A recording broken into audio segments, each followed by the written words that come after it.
What's going on, guys? Welcome back to another episode of Hustle with Julian. Today I'm going to be talking about how I went from $10,000 in revolving credit all the way up to $50,000.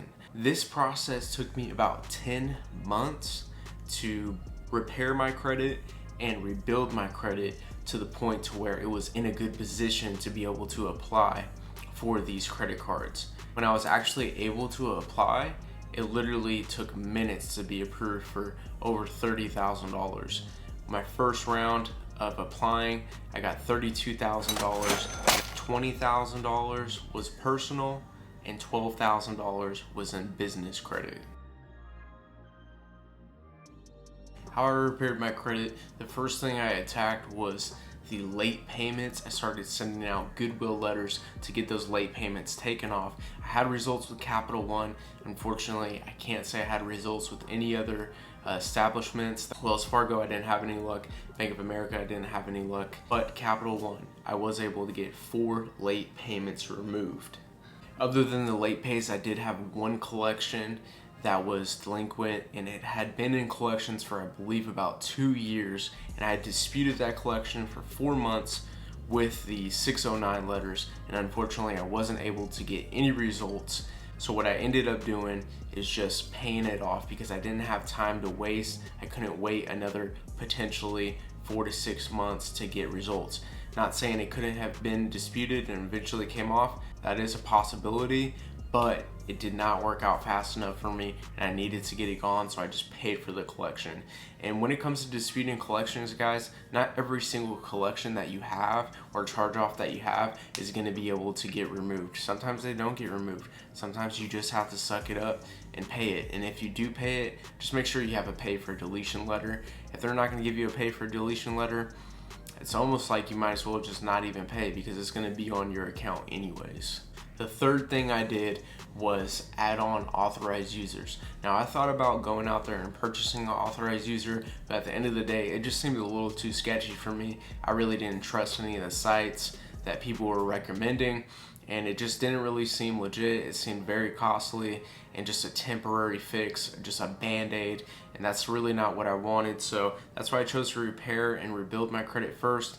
And then after that, when I did add on authorized users, I chose to add on family members that had good lines of credit, that had solid payment history and high lines of credit. The highest line I had was $7,500, so it was nothing crazy. It wasn't like $20,000, $50,000, but I believe it did make a difference.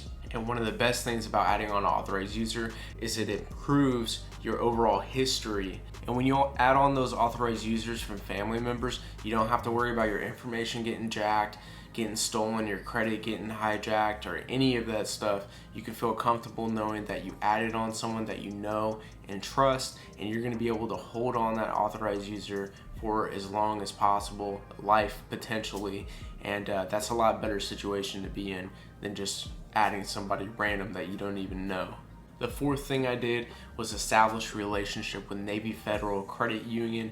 My grandfather was in the military, and once I signed up for them, what worked for me is I got a checking, a savings account, and a pledge loan, and I let that season over 100 days. Once that 100-day hit, then I went and applied for a credit card. Now, the reason being is 100 days is because you want to have a relationship with them before you apply for a credit card. And if you have a checking, a saving, and a pledge loan, that's a lot more history than when someone goes and applies, they get approved, and then they go and apply for a credit card the same day.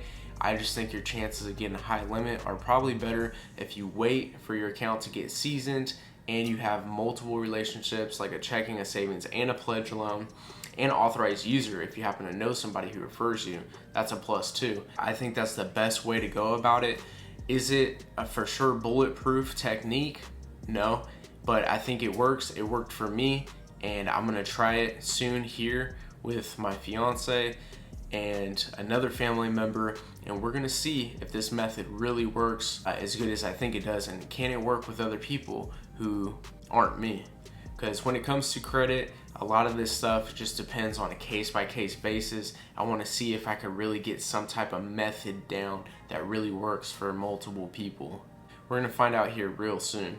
And before getting business credit, guys, I would recommend try to get high limits on your personal credit first before you go to try to apply for business credit, because when I applied, I got very low limits for my business credit, like $5,000 approval with Chase, $6,000 approval with Bank of America, and another $2,500 approval with Bank of America, which are low limits when it comes to business funding. So I would recommend try to get your personal credit limits as high as possible before you apply for business. If you get a few, you can get 3 Navy Federal cards within a time span of about approximately 10 months. If you get approved for, let's say, $5,000 on your first one, and then the next one you get $15,000, and then the next one you get $20,000. That right there is already $40,000 in funding, $40,000 in revolving credit, and then you can mix match with people that you know that you get into this game too, and you add them as on as authorized users, like your family members.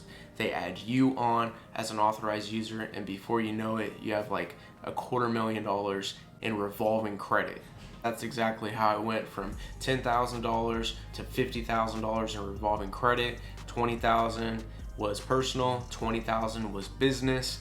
And that pretty much sums up everything, guys. That's a summary. I hope you guys liked this video. I hope it helped you out, inspired you in some way, shape, or form. Don't forget to like, subscribe, comment, hit that notification bell, and I'll see you guys next time.